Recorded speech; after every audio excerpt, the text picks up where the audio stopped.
at nararapat lang kami magpasalamat dahil kung una pa man ay pinili na kayo paligtas ng Diyos sa pamamagitan ng Espiritu nagpapabunan sa inyo at sa pamamagitan ng pananampalataya niyo sa katotohanan.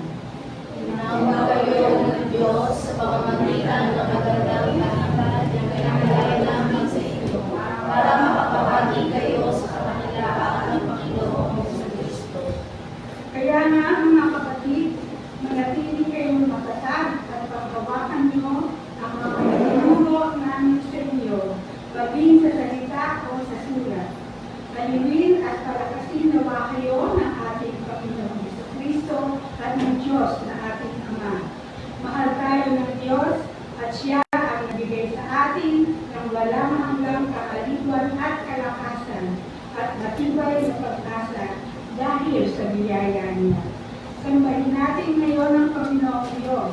Lumapit tayo sa kanyang paanan upang manalangin. Tayo po ay nanalangin. Papuri sa iyo, O Diyos, na patuloy na humihiran sa amin sa nagtapat sa paglilingkod.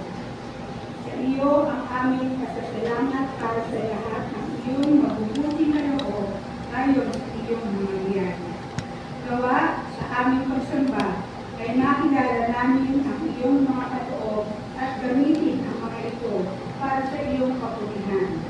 Dalangin namin ang pangunguna ng banal na Espiritu at pagkalooban kami ng bukas na puso upang tanggapin ang katiyakan ng iyong pagmamahal, pagtanggap at pagpapatawad at kami tumugon ng may pagpupuri, pasasalamat,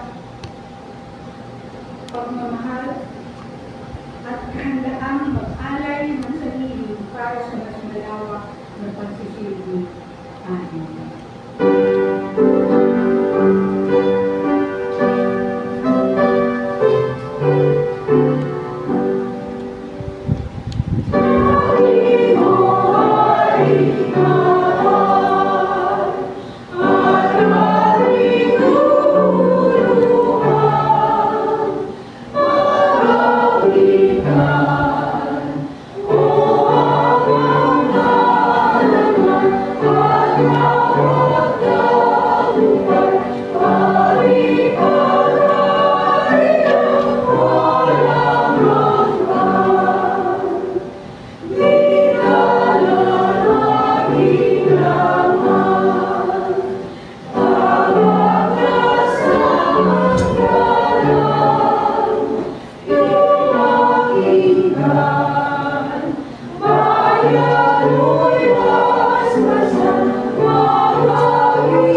Bilang sandali na katalimutan ay ating alalahanin ng buong kapakumbabaan ang anumang kasalanan ating nagawa sa Panginoong Diyos sa ating sarili, maging sa ating kapwa.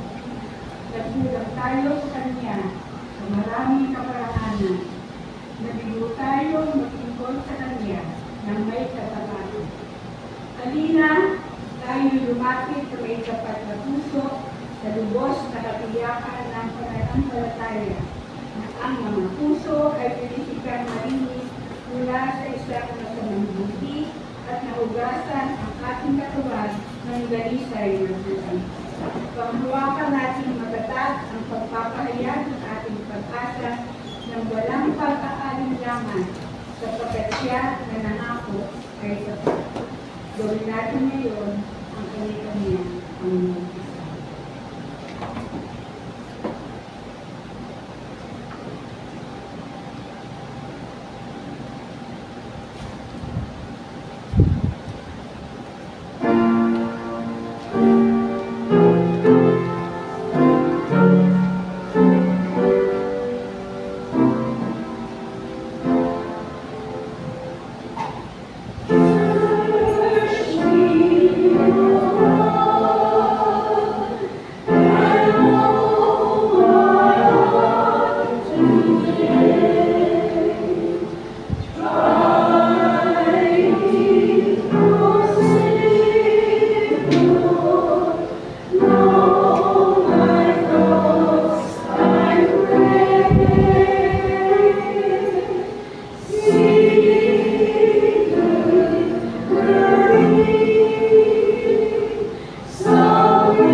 Ang Diyos na nakakasiksik sa likong puso ng tao ang nakahanap ng paraan upang hilumin ito at gawing bago.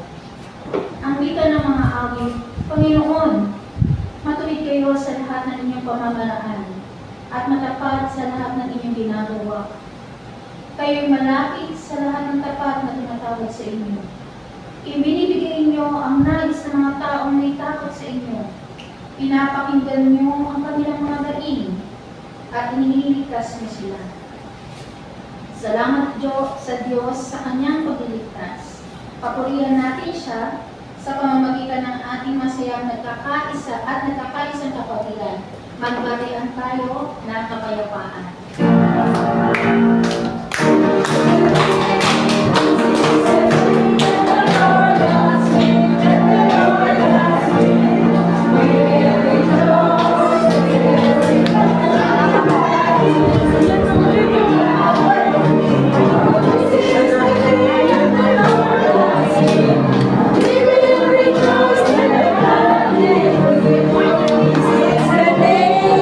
It's the name of the Lord.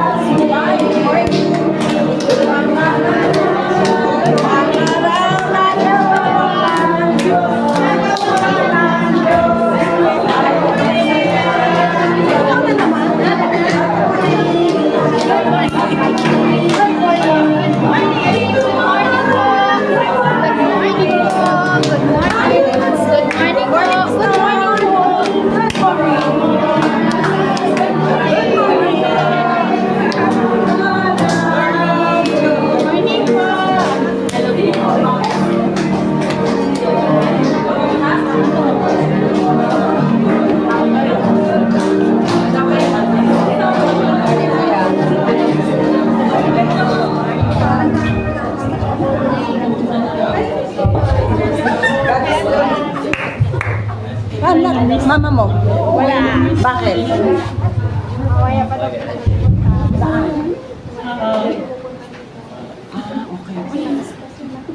Good morning, everyone. Magandang umaga po.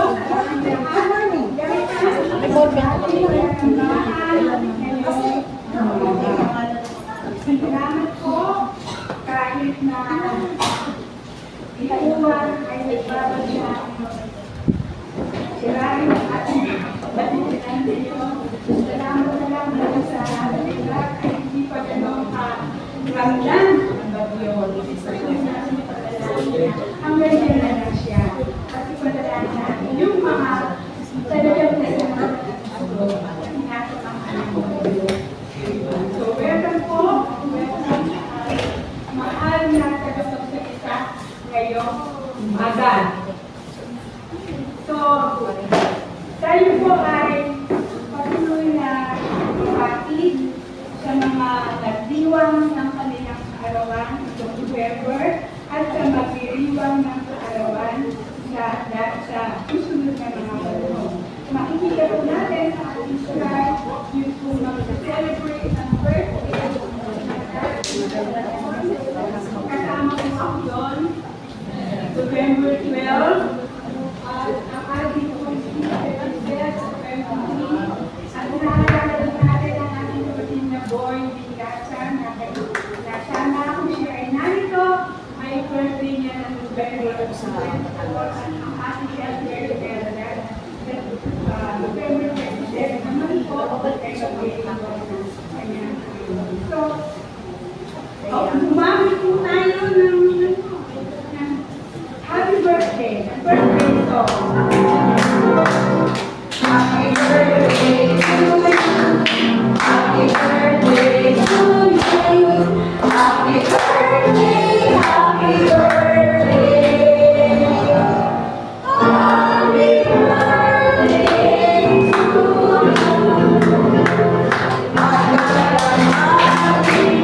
Sa iyong magsilang, iyong sadyang magpala.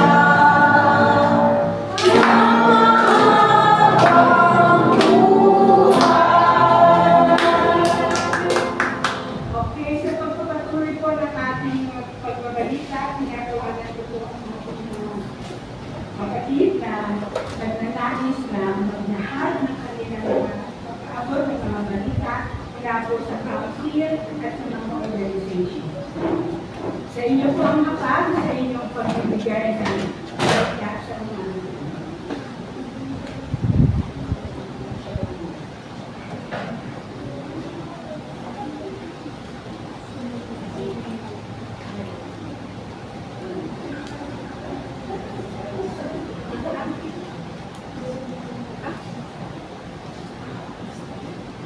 Magandang umaga po sa ating lahat. Good morning. Kasi po at kahit na sinasabing may bagyo, ay maganda ang panahon natin. Ano? Hindi ko lang alam, baka mamaya ng hapon magdadating talaga. Anyway, God willing, huwag na talaga pumunta pa si Bagyong Juan.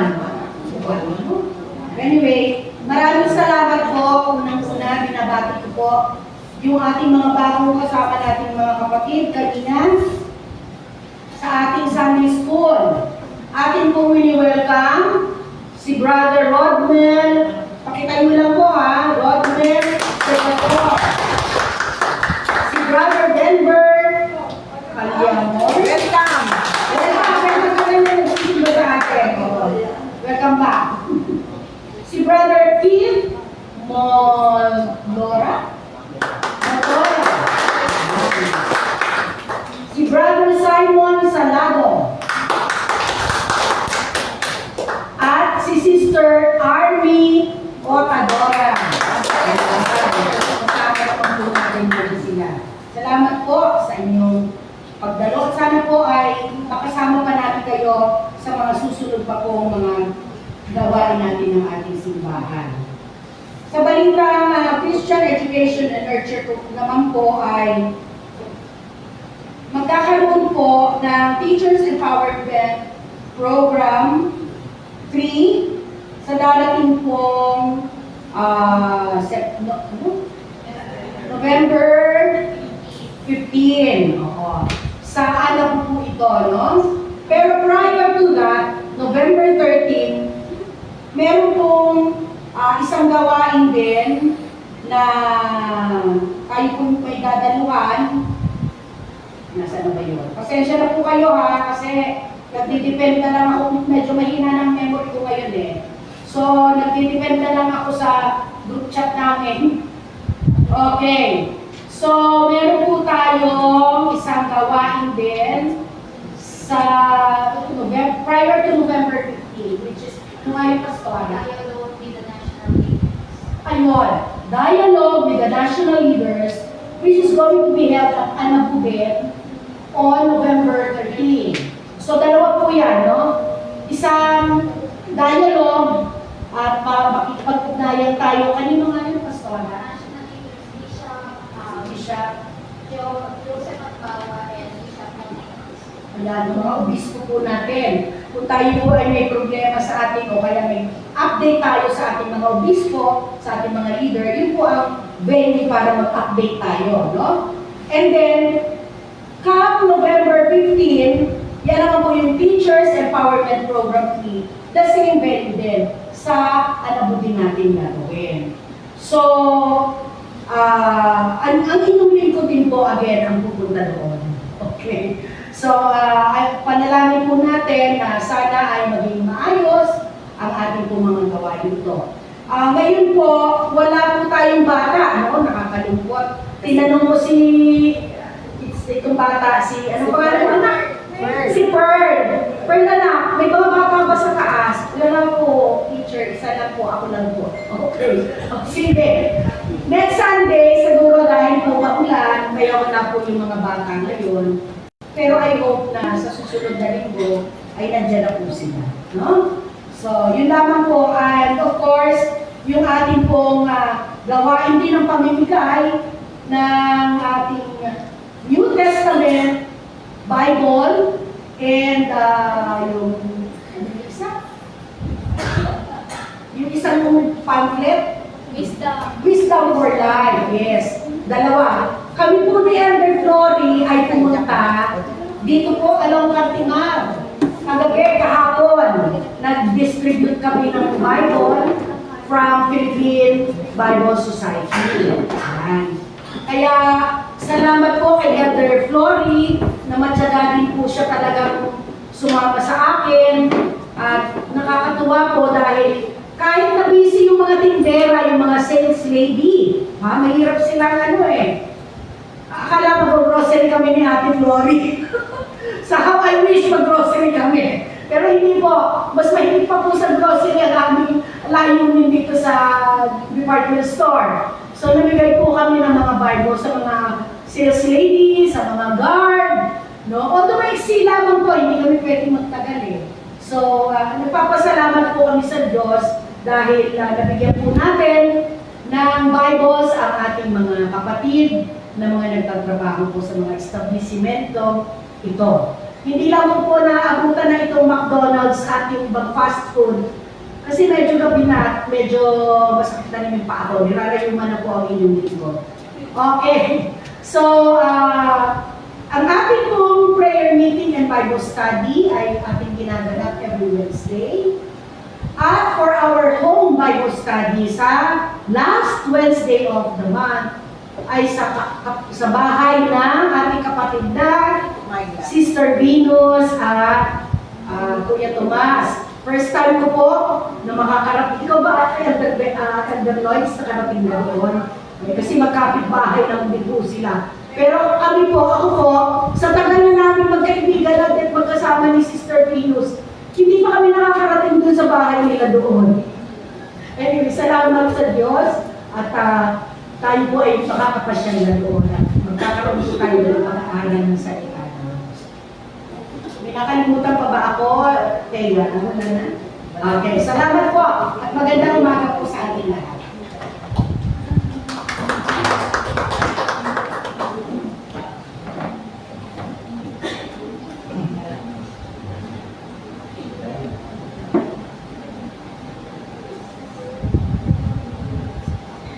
Karagdagan lamang po, salamat kay Elder Grace at na ibahagi niya na po ang ibang mga imbitasyon sa ating iglesia. At karagdagan po sa darating na November 22 ay gaganapin po ang ating gawain with the financial committee. At nagpadala po ng imbitasyon sa atin tungkol sa financial management seminar. So, sino po ang most hinahingkayan nila rito? Ang ating pong financial secretary or treasurer or kung sino pong representative ng Board of Deacons. At ang mga objectives or topics po na kanilang i-discuss dito ay ang are related to budgeting, developing and monitoring a faith-driven, mission-focused budget, and also reporting on creating clear, informative, and timely financial reports. So, pinadala po yung galing po sa signed by our finance committee chairperson, Pastor Isaiah Kabapan. And then, next Sunday po, ay magkakaroon din po ng maiksi pagtulong or special meeting ang ating choir at the same time ang committee sa darating na ating Thanksgiving service sa first Sunday ng ating simbang gabi. So meron po tayong Thanksgiving event. So next Sunday po, ipinapaabot ng ating pastor na after the service po ay magkakaroon tayo ng pagpupulong sa paghahanda po sa ating gawain na ito. At pinakahuli po ay sa last Sunday, which is November 30, ay atin pong gagawin ang everybody's birthday.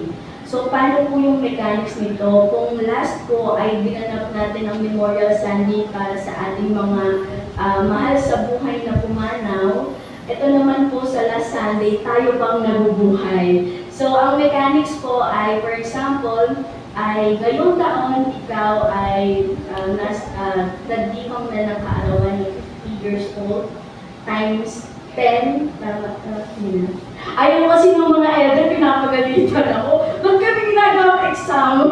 mas mahal na daw yung kanila. So, yun po, times 10 na po kung ano yung edad natin this year. So, ito po ay bilang pag-alaala ng yung years of faithfulness natin dito sa mundo na tayo po ay mapalad na binigyan ng ganung taon sa ating buhay. At ang napag-usapan din po ay tayo po ay magkakaroon ng potless. So kung ano po yung dala nating lunch, hindi naman po kailangan marami. Kung ano po ang meron tayo ay ating pagsasalusaluhan para po sa celebration na ito. Kasi Thanksgiving Sunday na po siya. Maraming salamat po.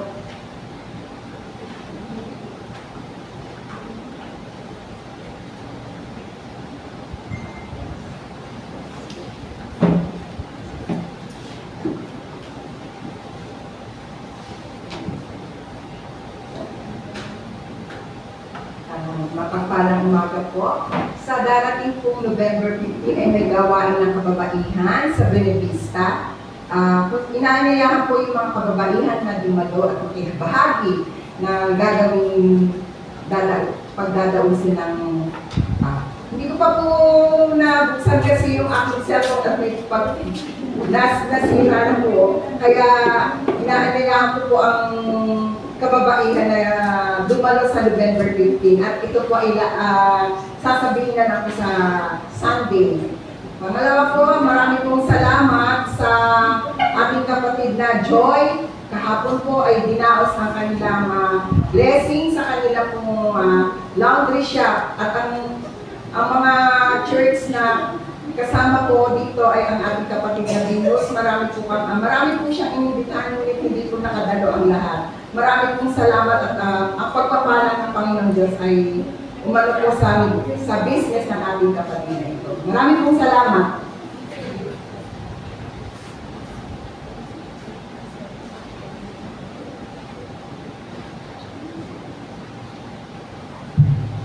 Nagdag ko lang po sa announcement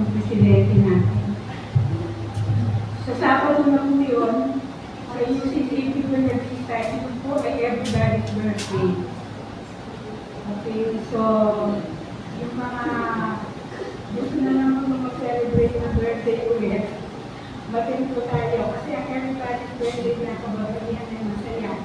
Napakasaya. Kaya nga, sa UCC Buena Vista, ito po ay well-attended activity. Kaya ang Buena Vista po ay medyo malaking iglesia. Pagkamat medyo malayo lang po sa atin, pag-usapan na lang po kung paano at kung sino ang pupunta doon. Wala naman po registration yun, ano? Walang registration. So, libre. Pwede mo kayo magdala ng mao. Kalagay ko is free your own backpack. Okay. Kailangan po tayo magsabi kung ilan ang pupunta kasi po ang iglesia ay maghahanda po ng pagkain. So, before Saturday, kailangan ay alam na natin kung sino ang pupunta. Or much earlier po, Wednesday, alam na natin kung sino ang pupunta. Okay, so, meron ba po ba ng ibagaling na balita? Di ba sa destination? I think wala na po. Sige po. At this point, nais kong ipakilala sa inyo ang ating pong pala-uwi pandaman. Ay, pala-uwi kadapagsalita ngayong umaga. I think this is the first time we go to the church, Pastora. So, si Pastora Julie Ann Quiroz, ito po, ay kasalukuyang naglilingkod bilang pastor sa UCC Bacoor sa Queens Row.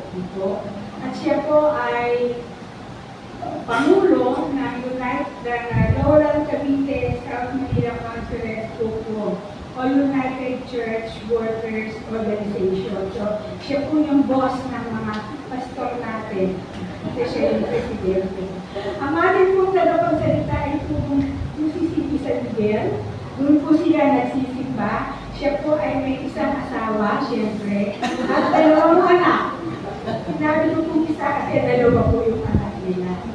Okay? At siya po ay matagal nang naging manggagawa din ng ating iglesia sa Conference. Siya po ay nanungkulan bilang admin pastor sa UCCP Molino ng 14 years. Wow! Okay? Ilang terms yun, Pastora? 4. Music worker. At sa UCCP Kawit, music din, kaya tina tayo sa music worker yung ating no? Pero Pastor, samahan mo kami sa kanta namin. Okay. Sabi niya nga po, music worker siya. Siya po ay nagtapos sa Philippine Missionary Institute, major in music. Major in music. At siya din naman po ay nagtapos ng Bachelor in Theology sa ETS, Ecumenical Theological Seminary sa Baguio City. At siya po ay napigyan ng lisensya bilang diaconal minister ng ating konferensya noong 2022. Tama po ito. 2012, sorry. 23 happy natuloy na po siya. Siya din po ay malaking bahagi niya sa sa ating LCSMC. Siya po ay curriculum word writer ng LCSMC. So lahat po yung mga nakikita natin mga ibang materials natin, lalo na po sa LLPA ng Pastora. Okay. So siya po ang mga nagtagasulat dyan. Siya po ang nagsusulat ng mga bagay-bagay na atin po nagbibigay sa atin ang kaalaman bilang isang manggagawa. At kaya po tayo ay nagagalak na siya ay maging kabahagi natin sa umagang nito bilang maghahatid ng salita ng Panginoon. So welcome, let's all welcome Pastor Julie Ann Quiroz.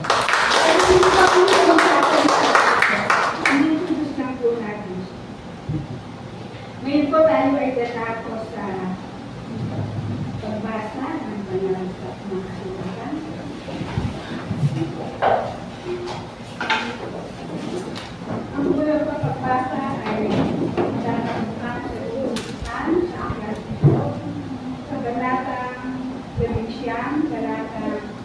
kulang po hanggang 2 at 7 at ganito po ang sinasabi. Mabuti sana kung isinulat sa aklat ang mga sinabi ko.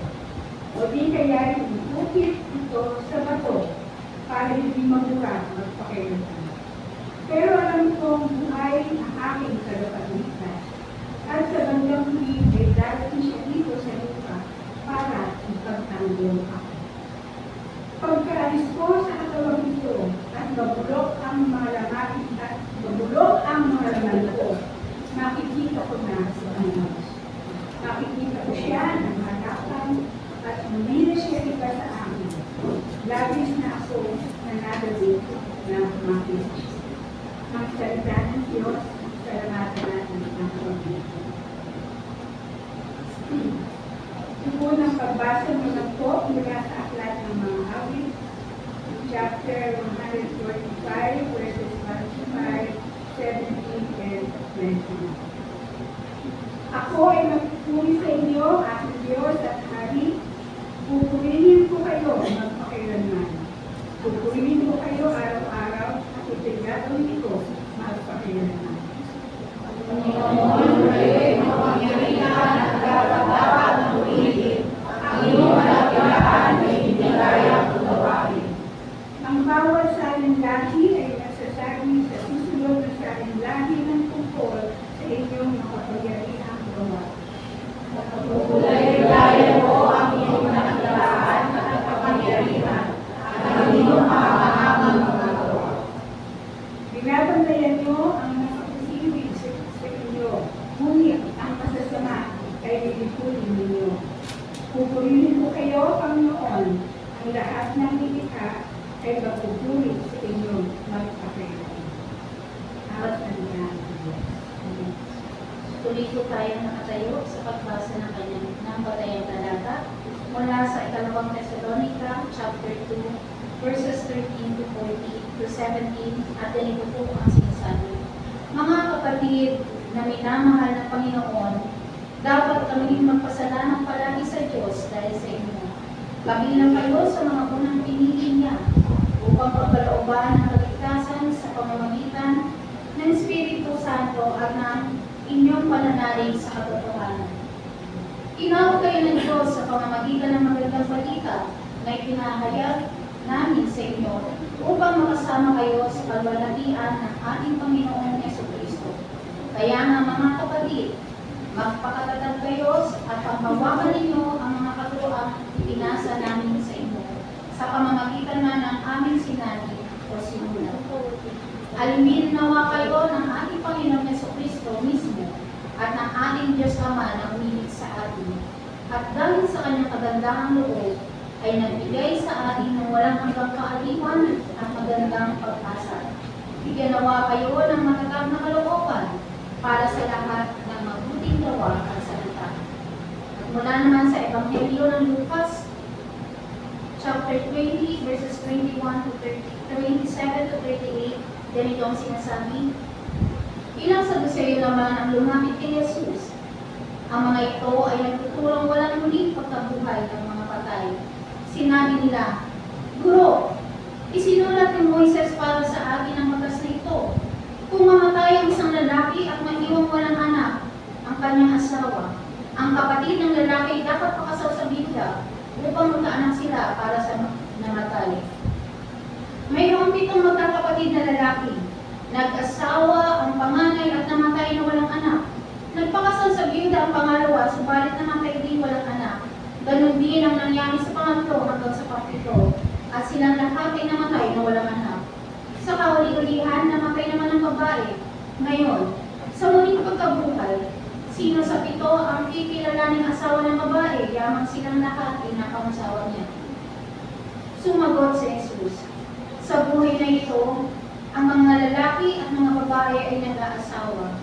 Ngunit ang mga lalaki at babaeng karapat-dapat na makasama sa muling pagkabuhay ay hindi na mag-aasawa. Hindi na rin sila mamamatay sapagkat matutulad sila sa mga anghel. Sila'y mga anak ng Diyos dahil sila'y napabilang sa mga muling binuhay.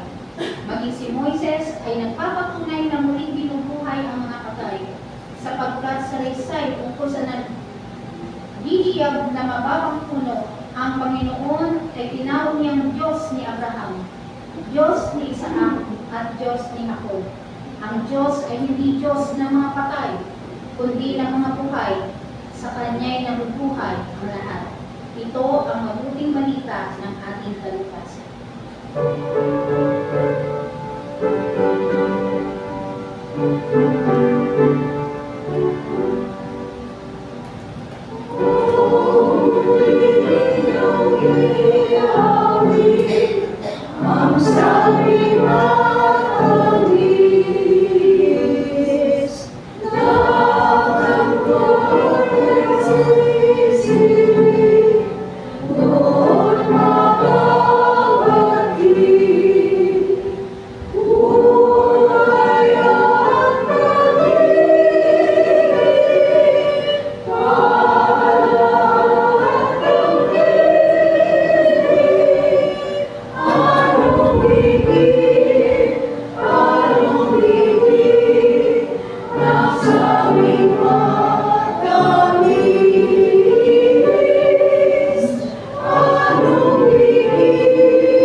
Jesus.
Maraming salamat po sa magandang awit mula sa ating choir. Mukhang na-pressure kayo na-pressure din po ako kung paano ko pinakilala. Yes po, ako po ay isang music worker. Kaya ako ng Minister for Music or Consecrated Minister. DM po in short for so long. So, I am 12 years in Consecrated Ministry as music worker and youth worker. So, isa po yan sa mga task ko sa church and gayon din, mahilig po ako mag-children's outreach. Kaya po, itinuloy ko sa pagpapastor. In 2022 po, ako po ay binigyan ng licentiate status ng ating conference bilang isang pastor. Kaya po ngayon ako ay nasa worshiping congregation. Opo, at parte po ako ng mga curriculum writer ng ating konferensya, yung pong mga Sunday school lesson na inyo pong ginagamit. Ayan, yan po ang aking parte, contribution sa ating conference. Isa po ako sa mga sumusulat sa kinder at saka younger. At yun din po yung sa LLCDM po, sa national naman po ng ating church, ng UCCP, isa po ako sa mga liturgiologists o yung sumusulat po ng liturgy na nasa website po natin. Available po ngayon ang ating mga liturgical and reflection doon. Yun, isa po yun sa aking mga contribution dahil tayo ay pinagkalooban ng Diyos ng kaalaman at kakayanan na dinidevelop. So, medyo nakaka-pressure po, pero ang totoo po nun, lahat ng iyon ay sa tulong ng Diyos. Ayan. Dahil tayo ay nasa Theological Education Sunday. So, magandang umaga po, UCCP Pasay. Ayan. Pakibigyan nga po ng magandang ngiti ang ating mga katabi, pati ang inyong pastor sa inyong mga. Ayan. Medyo, yan, lusin up tayo ng konti. Masyado tayo, parang ang seryoso natin. Huwag po kayong, chill lang po tayo. isa pong kagalakan ng makapaghatid na mensahe sa inyo ngayong umaga. Mensaheng ating papakinggan para sa ating lahat. Ngayong Theological Education Sunday, we celebrate the God who calls and equips His people. Hindi lang para matuto, kundi para maging tapat na tagapagdala ng mabuting balita ng ating Panginoon sa ating panahon. Ang bawat Kristiyano ay estudyante ni Kristo. Naniniwala po ba kayo? Na tayong lahat ay estudyante ng ating Panginoong Jesucristo. We are all in God's classroom, learning through Scripture, through worship and our service. Pero higit pa sa pag-aaral, tinatawag tayo ng Diyos na maging bahagi ng kanyang misyon sa mundo. Saglit po tayong manalangin. Mangusap ka, Panginoon, sa amin lahat, sa pamamagitan ng iyong lingkod, nawa ang bawat salita na mamutawi sa aking bibig ay ang mensahe na mong iparating sa amin ngayong araw. Salamat, Panginoon, sa pangalan ni Jesus. Amen.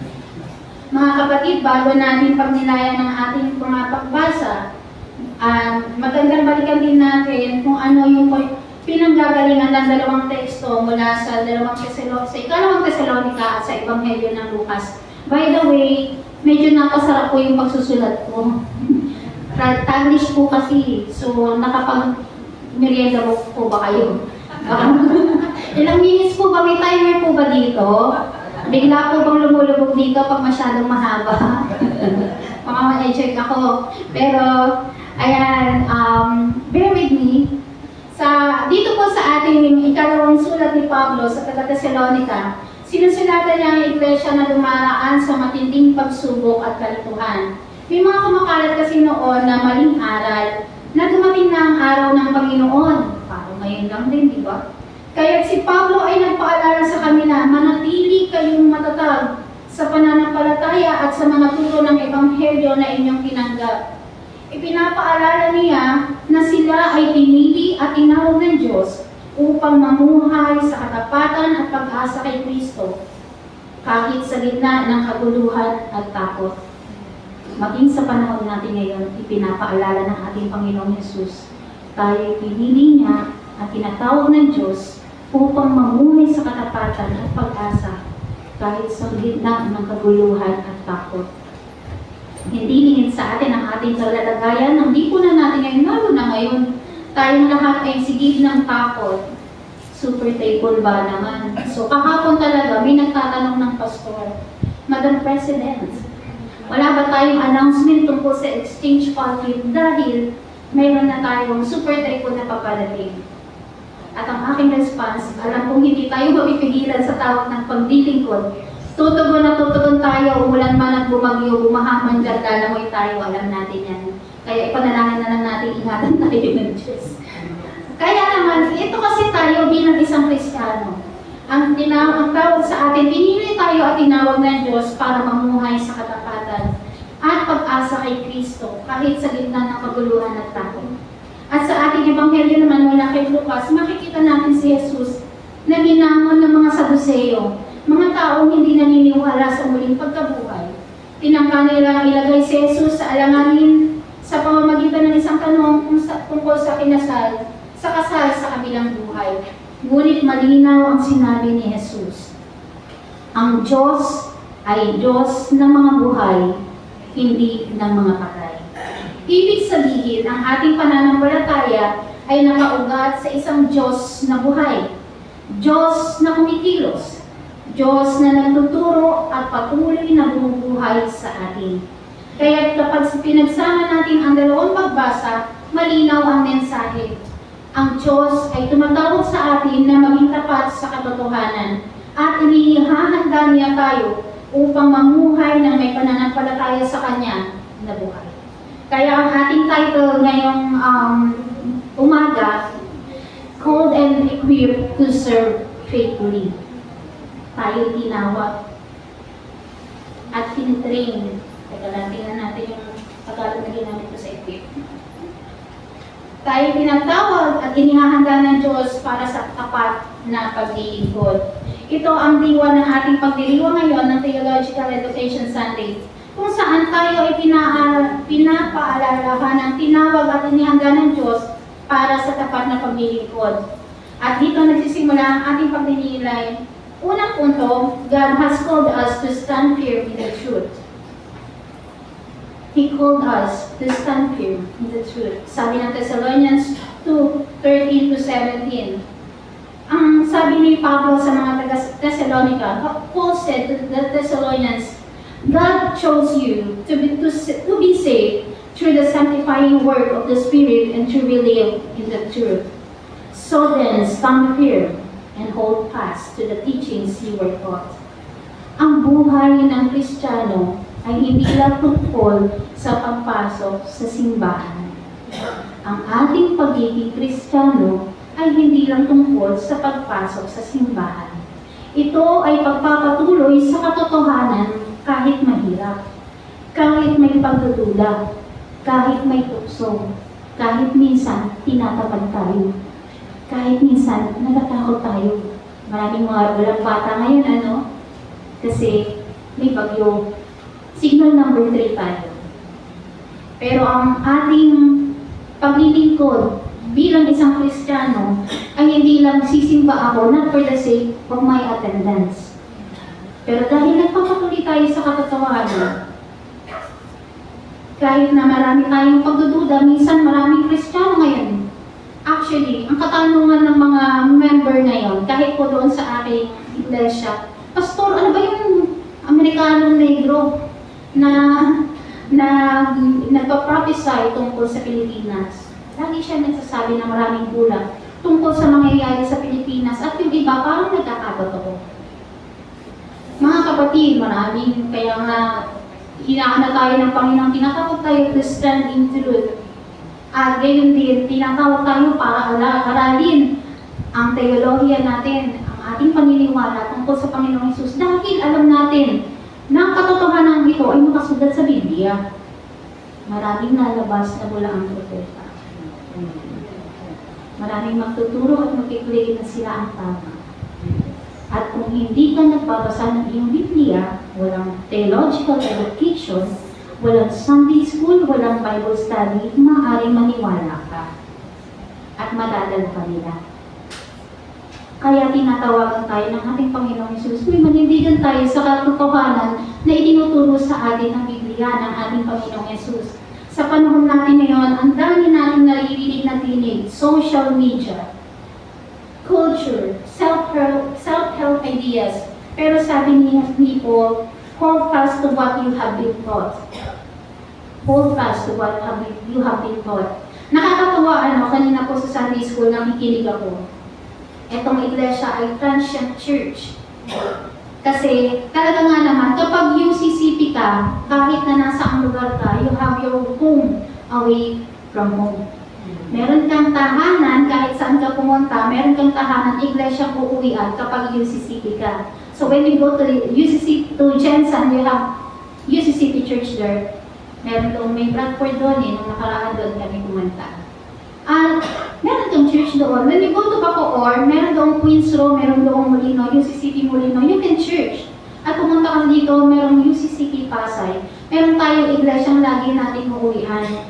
Pero ngayon, ang social media, ang ating multimedia natin ng technology, nagbibigay sa atin ng maraming church. O diba, minsan nasa loob ng UCCP, pero naka-Facebook, live streaming sa CCF. Or GCF. Diba? May mga ganun. Kasi, this is the reality. Kasi maraming binibigay sa atin ng social media. And some of our young adults, young professionals natin, ay nagkakaroon ng confusion. Nagkakaroon din sila ng pressure. Lalo na, yung sa panahon natin ngayon, ang dami nating naririnig na tinig, ang dami nating nakikita sa mga young professionals na papunta-punta sa ibang lugar o meron silang travel goals. Nakakapagpundar sila. And some of us, our young professionals, are asking themselves, ba't ako hindi? Saan napupunta yung pagod ko? Is it worth it? Yun yung mga clamor, yun yung struggles ng ating young professionals sa ngayon. na maging ng mga nasa peak na ng kanilang tagumpay o meron ng pamilya, nagtatanong, bakit gano'n? Buti pa sila. O, di ba pinakompare si sarili? Buti pa sila travel na lang. Buti pa sila nabigyan na ng house and lot ng kanilang magulang. Buti pa sila may sasakyan na. Bakit ako, kahit anong pagkayod ko, nandito pa rin? Ang panahon natin ngayon, ang dami nating naririnig. Pressure, maling turo, at gayon din, yung mga norms na nagbabago na inilalabas sa atin ngayon. Pero ang paalala ni Pablo, hold fast to what you have been taught. Ang hawakan mo kung ano yung tinuro sa iyo ng Biblia. Ibig sabihin, be rooted in the Word, in God's Word. That's what theological education is all about, formation in truth. At sa proseso ng pag-aaral at paglilingkod, God also shapes our character. We learn humility, we learn patience, discernment, and compassion. The marks of a faithful servant. Yun sa proseso natin ng pag-aaral at paglilingkod dito sa theological education, marami tayong natututunan. At dahil sa mga natututunan natin iyon, nagkakaroon tayo ng kapayapaan. Kaya kung ikaw ay nagtuturo, naglilid o naglilingkod sa simbahan, tandaan mo, hindi lang kaalaman ang hinahanap ng Diyos, kundi katapatan sa katotohanan. Kung tayo naman ay mga Kristiyano, pumupunta sa simbahan, hindi man natin makita kaagad o makapag-participate agad sa mga ministry ng church, God is calling us. Panindigan natin ang pananampalatayang itinuro sa atin. Panindigan natin ang pananampalatayang mayroon tayo. Huwag kang magpadala sa pressure sa labas. Kung hindi, panghawakan mo ang turo sa iyo ng Diyos. Tandaan natin, ang Diyos natin ay tapat. Hindi siya nagbabago. Palagi siyang tapat sa kanyang mga pangalan. So stand firm with the truth of God. Pangalawa, equipped by the living God. In Luke chapter 20, the Sadducees tried to trap Jesus with a question about resurrection. Para sa kanila, theology was just debate. But Jesus revealed something deeper. He is not the God of the dead, but of the living. For Him, all are alive. For to Him, all are alive. Ang Diyos na ating pinaglilingkuran ay buhay. At dahil buhay siya, binibigyan niya tayo ng buhay na pananampalataya. Hindi patay na tradisyon, kundi dynamic relationship with the living God. And this is the heartbeat of true theological education. Not just to study about God, hindi lang alam natin ang tungkol at ang katotohanan patungkol sa ating Diyos. But to know the living God personally and serve Him passionately. Ibig sabihin, yung pananampalataya, yung kaalaman na ating nag-gain through theological education sa pag-aaral natin ng Biblia, sa ating paglilingkod, sa ating pagdalo sa mga Bible study, sa ating pakikinig tuwing linggo ng mga meditation ng ating pastor, ay hindi lamang nananatiling kaalaman, kung hindi nagkakaroon ng pagkilos. We serve Him passionately. At tayo ay tinitrain, ine-equip, hinuhubog ng ating Panginoon para sa isang paglilingkod. Kanina pagdating ko, hinahanap ko ang mga bata at kabataan. But I understand na mahirap talaga ang sitwasyon ngayon kasi nga may banta ng bagyo. Kahit naman sa iglesia, sinabi ko kanina, postpone muna ang CYF kasi you stay at home to be safe para sa fellowship. So right after the service, pwede muna tayong umuwi. And we understand that. At bilang isang manggagawa for so long, bago po akong pastor, licenseship, pero ako po ay youth worker at music worker for so long. Sa ilang taon, dalawang iglesia po ang aking pinanggalingan. Yung isa nga ay 14 years kasi simula estudyante hanggang maging diaconal minister ako ay naandun ako hanggang magkaroon na ng termino ang mga manggagawa na hanggang 12 years na lang ang pinakamatagal. Kaya yun po ang nangyari. At dito sa UCCP Kawit ay 5 years. Kasi para bago ko matapos yung term ko, second term ko ay inugot ako nilagay sa Queen's Row kasi ako ay ginawang pastor. Pero sa kabuuan ng aking paglalakbay kasama ng dalawang iglesia, ako po ay manggagawa sa musika, choir conductor at saka sa praise and worship. Nagtatrain ng mga bata at saka mga CYF para sa praise and worship team. At gayon din, youth worker, tapos nag-establish kami ng children's outreach. Kasi yun yung theological education ay hindi lamang po sa pag-aaral para maging pastor. Pero yung pagtuturo, simula sa maliliit hanggang sa mga kabataan, kung paano sila magkakaroon ng theological formation ay malaking bagay mula sa ating mga laiko na makakatulong tayo sa ministeryo. Napapabilis yung pagkasalita ko, ano po, kasi baka bigla ko lumubog dito eh. Baka tayo sa pastoral. Ayan, mga kapatid, God is equipping us para sa ministeryo, ipinagkakatiwala niya sa atin. At wala sa atin ang pinanganak na magaling na sa ministeryo. Even the professional teachers ay need nilang ma-equip in teaching our Sunday schoolers Christian educations. Kasi iba yung pagtuturo natin sa labas, sa classroom type, ngayon hindi sa pagtuturo natin sa loob ng iglesia. At tayo ay pinapaging dapat ng ating Panginoong Yesus. Alam niyo ba sa choir, perfectly sa choir, maraming membro ng choir ang hindi mahusay sa music. I myself, nahihiyain po talaga ako at hindi rin po ako pang solo. Kapag po kami ngayon po, by the way, ako po ay miyembro ng MLJ Choir or the Middle Luzon Jurisdiction Choir. Ang choir po ng ating jurisdiction na composed ng 6 conferences. And yeah, we can invite you, yung music conductor niyo dito, kung choir conductor niyo ay pwedeng mag-member ng choir. At ngayon po kasi ay meron kaming bubuksan na training para sa mga choir conductors nasa MLJ through the MLJ choir. So, ang kasama namin doon ay si Dr. Tom, ang Director of Music dito and Cultures and Arts ng PCU.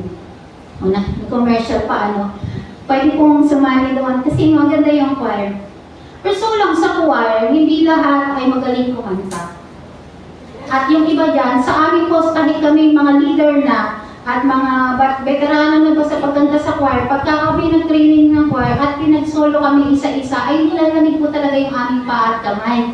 Kasi yung po tayo hindi innate sa atin or hindi likas minsan sa ating naturalesa na tayo ay kaya na natin kagad-agad ang isang bagay. Kung hindi kailangan ng pagkatuto. Kailangan natin minsan dumaan sa hardship for us to really understand what it means to serve. At gayon din po sa ating paglilingkod sa ating Panginoon. At dito, we are being equipped by the living God. Ibig sabihin lahat ng dinadanas natin personal sa ating paglalakbay bilang isang mananampalataya. Lahat ng pag-hardship na dinadanas natin, may it be sa ating career, lahat ng hardship na dinadanas din ng ating iglesia sa paglalakbay nito tungo sa pag-ministeryo at paglilingkod is God's way of equipping us. Inihahanda kasi tayo for greater ministry. For a responsibility na ipinagkakaloob sa atin ng Diyos.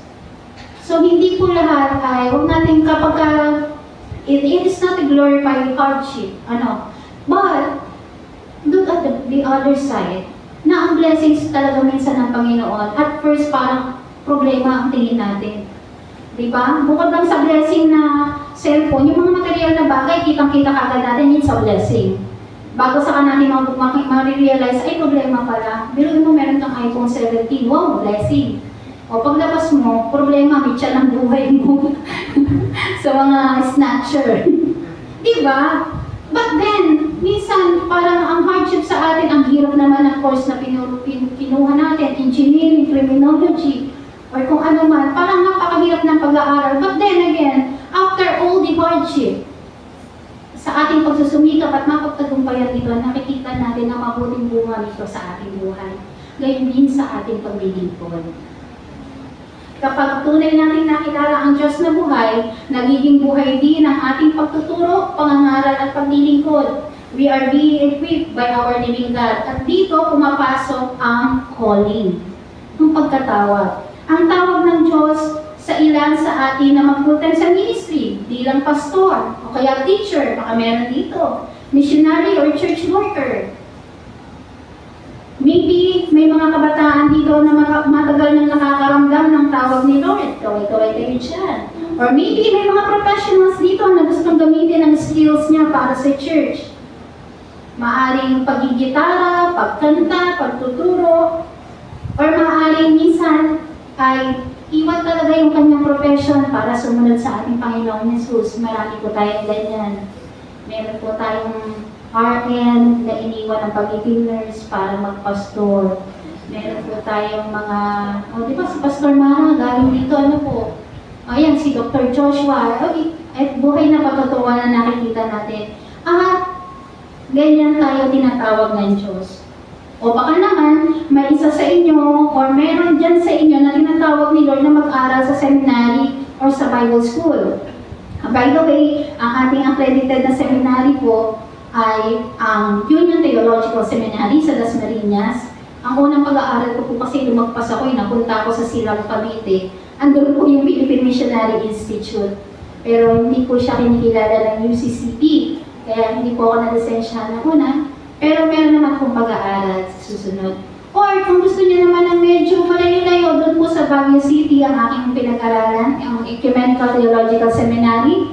Kung gusto niyo pang lumayo sa pamilya niyo, meron po tayong Siliman Divinity sa Dumaguete. Meron din po tayong Pag-asa Bible School sa Brokenshire sa Davao. Ayan, meron din po tayo sa May Cotabato sa Southern Mindanao College. So yan po, marami tayong mga institusyon na po pwede ninyong puntahan kung gusto ninyong mag-aral. Or po pwede rin naman, baka may tinatawag ang ating Panginoon dito para mag-undergo ng LLDP or Lay Formation Program ng ating konferensya. Meron kayong dalawa dito, Ate Grace? Ayan. Or magsabi naman po kayo sa inyong pastor or sa mga elder, mga kapatid. Minsan, ang makaramdam ng pagkatawag, nakakatakot, tawagin ka ng magulang mo. Pag tinawag yung mga bata dito, mga kabataan, pag tinawag ng magulang, minsan natatakot, minsan ayaw kagad sagutin. O kaya, di ba, yung anak ko, pag tinawag ko, DJ po, hindi naman sumasagot, hindi naman lumalapit. Po, wala nga paramdam. Kasi nakakatakot. May papagawa kasi sa'yo, pag tinawag ka, may ikutos. Di ba? Ganyan din ang pagkatawag sa atin ng Panginoon Jesus. He called us by our name. At meron tayong mission na gagawin para sa Kanya. Last Sunday, si Zacchaeus tinawag niya. In spite of and despite of the character of Zacchaeus sa community, God called him by his name. At doon nagkaroon ng pagbabago sa buhay ni Zacchaeus. Maaaring sa oras natin ngayon, tinatawag din tayo ng Diyos. Meron siyang gustong pangungusap na sambitin sa atin. Or meron siyang mensahe na ibigay sa atin or a task to do. Mga kapatid, huwag tayong matakot. Kung siya ang tumawag, siya rin ang nagbibigay ng kakayahan. You are called and equipped to be faithful. Pangatlo at panghuli na po, living the call together. Hindi lahat magiging pastor or missionary. Hindi lahat tinatawag at may kakayanan na tumayo dito sa pulpito. Tama po yun. Unang-unang kayo po sa pulpito para magmensahe, 5 minutes po tapos agad. Ulang-wala ako kasi at first, sobra po na ang inferiority ko at saka sobrang baba ng self-esteem ko Hindi ko talaga ako ganito before. But then, eventually, sa iyong pagsunod sa Panginoon, hubugin ka talaga niya at ititrain ka niya para ma-equip ka doon sa task na pinapagawa niya sa iyo. Basta tuloy lang, pasakot ka lang at magtiwala ka sa Diyos. Hindi kasi lahat nabibigyan ng ganitong kakayanan. Hindi lahat nagiging pastor, hindi lahat nagiging missionary. Pero lahat ay tinatawag na maging tapat sa ating sariling field, sa ating sariling tahanan, sa trabaho, sa paaralan o sa komunidad. Lahat tayo mayroong calling. Iba-iba nga lang yung task na ibinigay sa atin sa ating pagtatawag. Hindi lahat nagiging pastor, hindi lahat nagiging missionary. But you can be what God wanted you to be. Kahit parang pakiramdam natin, imposible, hindi ko kaya. Paano ko magiging choir conductor, hindi nga ako magaling kumanta? Paano ko magiging praise and worship leader pag tuwing kumakanta ko umuulan? Diba? Paano ako magiging music? Paano ko magiging miyembro ng praise and worship kung wala akong alam na instrumento? But then, when you surrender your life to God, and when you give your time and your energy, and you have your open mind and open heart to new learnings, magkakaroon ng pagkakataon para makapaglingkod. Kung bukas ang puso at isip sa pagkatuto. Kasi kung hindi, ano tayo matututo? Sabi ni Paul, may our Lord Jesus Christ encourage your hearts and strengthen you in every good word and work. That means theology and action. Word and action. Learning and living go hand in hand.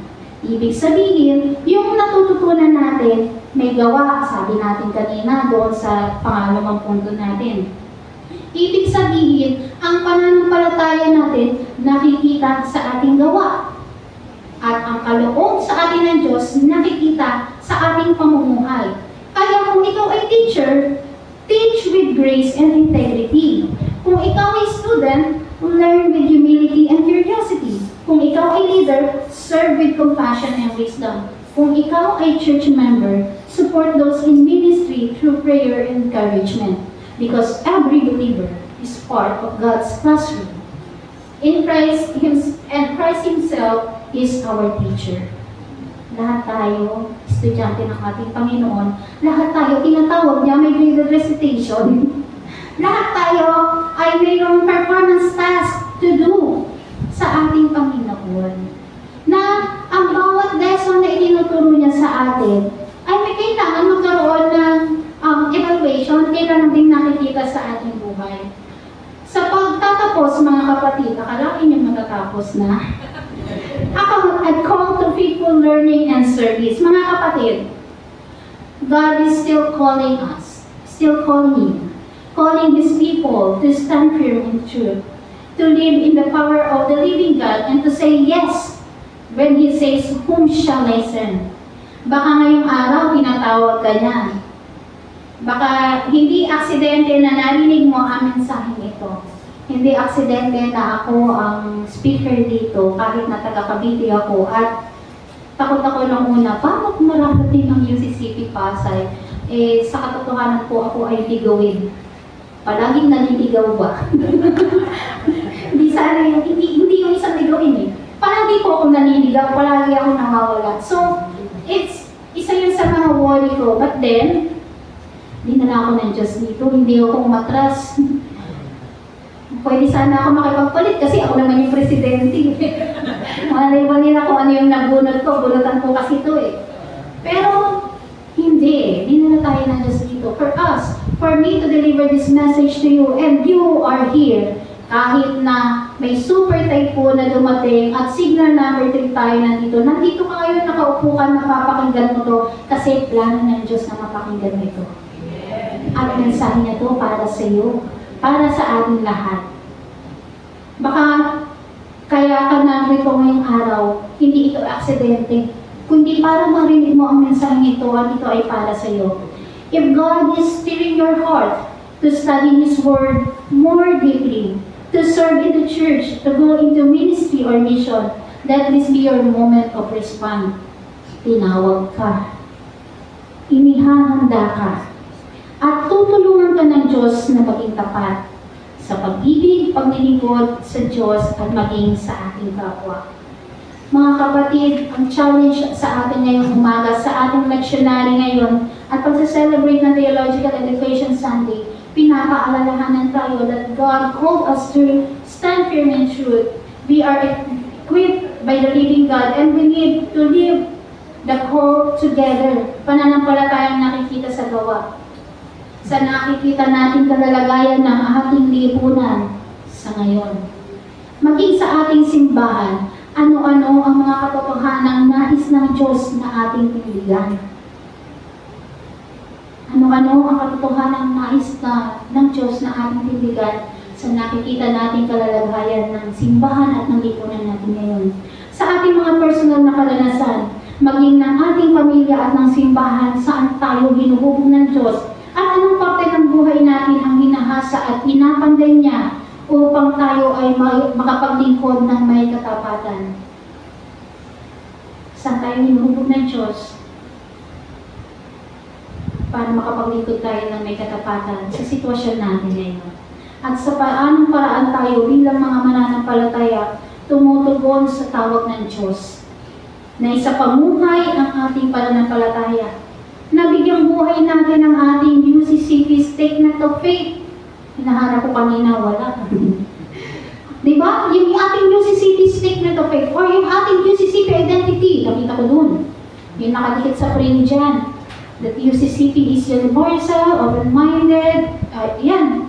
Paano natin nakikita or naisal sa pamuhay? Nabibigyang buhay ang ating identity bilang isang mananampalataya, lalo na bilang miyembro ng UCCP, na hindi lamang ito palamuti sa ating simbahan, hindi lamang natin ito niyayakap bilang isang miyembro kasi UCCP ako, kundi ito rin ay nakikita sa ating paglalakbay bilang iglesia at sa ating pakikilakbay ng ating iglesia sa komunidad.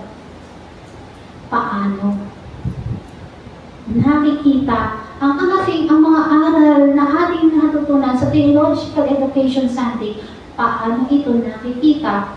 Una, sa ating sarili bilang isang pananampalataya. Pangalawa, sa ating pamilya na ating inaakay patungo sa isang pananampalataya at paglilingkod. Pangatlo, sa ating iglesia at sa ating komunidad.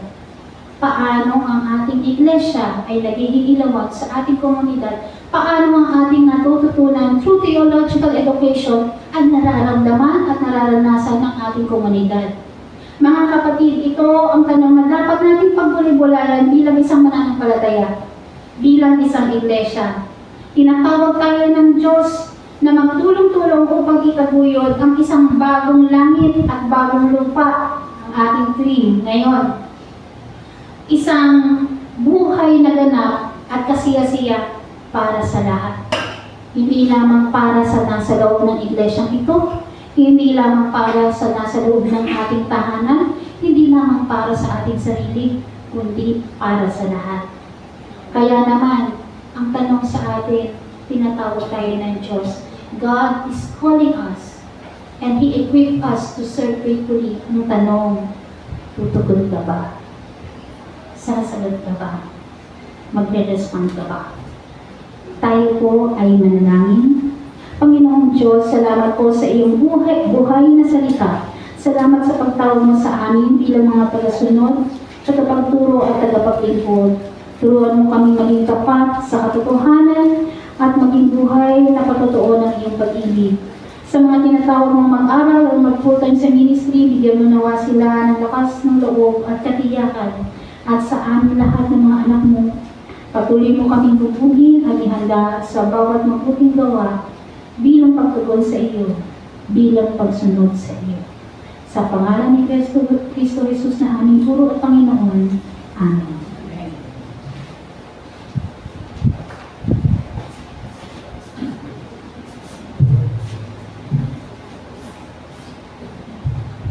Maraming salamat, Pastora, sa inyong napakaganda at makabuluhan.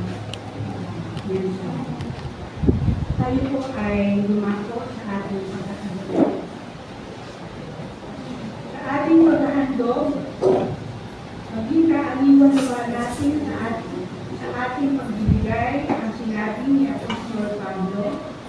Alawin nawa kayo ng ating Panginoon sa Kristo at ng ating Diyos. At Ama ng pag-ibig sa atin, at sa kanyang habang ay nagbigay sa atin ng walang pagbabagong lakas ng loob at matibay na pag-asa. Tunay na hindi masusukat ni naman ang handaang magkaloob ng mabubuti mabuting bagay ang Panginoon sa kanyang mga anak.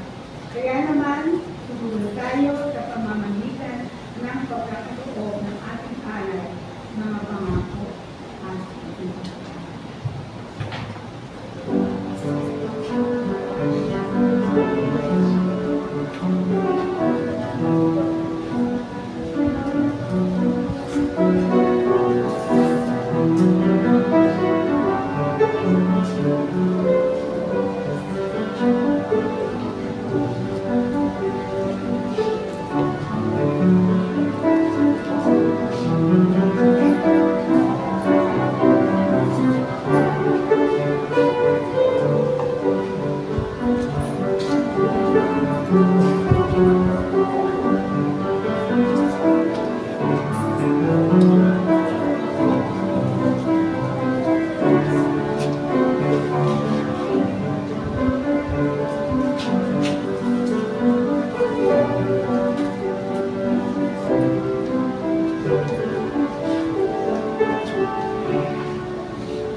Maging kapahayagan naman ng aming nabus-pusong pasasalamat sa iyong kabutihan.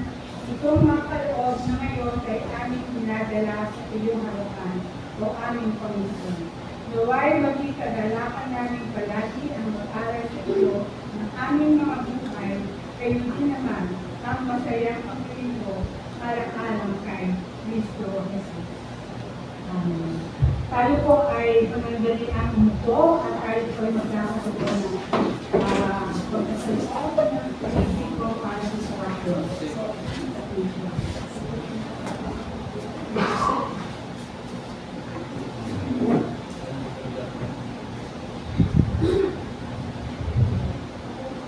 Sa mga oras po ito, amin po ang hinihilatahan Dr. Luis na samahan na rin po ni Elder Lola as our Council Vice Chair na sa gitna. Certificate of appreciation is presented to Pastor Julian V. Quiros in grateful recognition of your unwavering dedication as our guest speaker during the exchange pulpit. Your commitment to the mission of the Church and your faithful proclamation of God's Word have been a source of inspiration and encouragement to the congregation. Given this, on 9th of November 2025 at UCCB Pasay Sanctuary, signed by our Administrative Pastor of UCCB Pasay, Reverend Henry G. Eduarte, and yours truly as the Chairperson of the Council. Thank you.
upang maging karapat-dapat sa paglilingkod na iyong pinagkakalain sa amin. Salamat, Panginoon, sa umagang ito na kami ay tinawag mo, dinala sa lugar na ito ng ligtas. Salamat, Panginoon, sa mga mensaheng namin aming narinig, nawa, Panginoon, nangusap ito sa amin at makita ito sa aming buhay. Salamat din, Panginoon, sa bawat isang anak mo na dinala mo sa lugar na ito. Dalangin ko, Panginoon, na patuloy mo silang ingatan at pagpalain. Dalangin ko ang iyong sisipipasay, Panginoon, ang iglesia ito na iyong itinatag, ang iglesia kung saan ikaw ang nagahari. Dalangin ko, Panginoon, na ikaw ang magpala sa iglesia ito para magkikilawan sa iyong komunidad. Pagpalain mo ang iglesia ito sa mga ministeryo ipinagkatiwala mo sa kanila, sa pamumuno ng kanilang pastor at ng konsilyo. Dalangin ko, Panginoon, na ikaw ang magpala sa bawat ministeryo, Panginoon, na mayroon ng iglesia.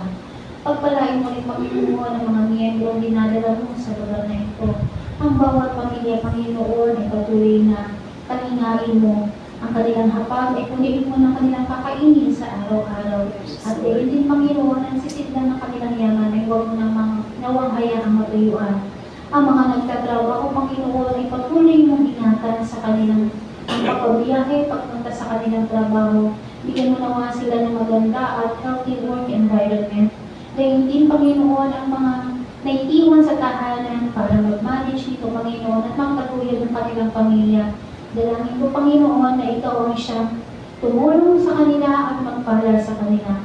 Dalangin ko rin, Panginoon, ng bawat isang nag-aaral, Panginoon, sa iglesia ito, mga estudyante, Panginoon, ay patuloy na gabayan mo at samahan sa araw-araw na pagpasok sa eskwela, maging sa mga pangangailangan nila, Panginoon, ikaw ang mag-provide at iyon din ang kalulungan nawa na nagmumula sa iyo ang palagi nilang tamasain. Dalangin ko rin, Panginoon, ang mga kapatid ng iyong Panginoon na nagtatrabaho sa ibang dagat, sa ibang bansa. Panalangin ko, Panginoon, sa panahon ng kalungkutan at pagkahumsik, yakapin mo nawa sila, Panginoon, at iparanas ng iyong pag-ibig. Sa panahon, Panginoon, ng pagkakasakit, ikaw nawa ang maging tuhod at magbigay sa kanila ng kagalingan, Panginoon, at gayon din sa bawat isa. Pagpalain mo po, Panginoon, ang iyong mga anak na dinadala mo dito. Gayon din ang bawat isa, Panginoon, na may kahilingan sa kanilang puso sa umagang ito. Lahat po kami may kahilingan na hindi namin masakit ng malakas. Ngunit ikaw nakakaalam ng naman ng aming puso sa umagang ito. Dalangin ko, Panginoon, na iyong tugunin ang mga kahilingan na ito sangayon sa iyong kalooban. Hindi sa aming sarili, kung hindi kung aming kalooban mo para sa amin. At nawa, Panginoon, sa aming paghiling sa iyo, ihanda mo rin ang aming puso at aming sarili sa pagtanggap sa katugunan ng aming mga panalangin sa iyo. Sa umaga nito, inaalala rin namin ang aming mga kababayan, ang nasalanta ng bagyo sa parte ng Cebu, ng Visayas, ng Negros. Dalangin namin, Panginoon, na yakapin mo sila, Panginoon, sa panahon ng karilan, ng katuluan sa kanilang buhay. Ikaw nawa, Panginoon, ang kumanlong sa kanila, magbigay sa kanila ng mga kamay, nayayakap at tutulong din sa kanila, magiging daluyan ng pagpapala, pagpapagaling at muling pagbangon. Maging sa aming buong bansa, Panginoon, ang tumaan, dadaanan ng bagyo sa iluwang, Panginoon, na ngayon ay paparating na sa amin at sa ibang bansa, sa ibang parte ng bansa ay nananalanta na. Panginoon, yakapin mo po ang aming bayan, ang aming mga kababayan. I-share mo po, Panginoon, at iligtas sa batalang ang peligro ng kalikasan na ito. At dalangin ko, Panginoon, na ikaw ang siyang tumulong sa bawat isa, magligtas sa bawat isa. Dalangin ko rin ang aming bayan, Panginoon, na nawa ang mga pangyayaring ito sa aming bansa ay maging wake-up call upang patuloy namin pangalagaan ang iyong sanglilikha, upang manindigan kami sa katotohanan mo, Panginoon, at ipaglaban namin ang pag-ibig mo, ang ministeryo mo, ang layunin mo, ang iyong paglikha sa amin at ang para sa amin na responsibility bilang mga pinagkatiwalaan mo, pangalagaan ang iyong sanglilikha. O Diyos, ikaw nawa ang sumama sa amin, maging sa amin pagsamantala pag-iwa-hiwalay.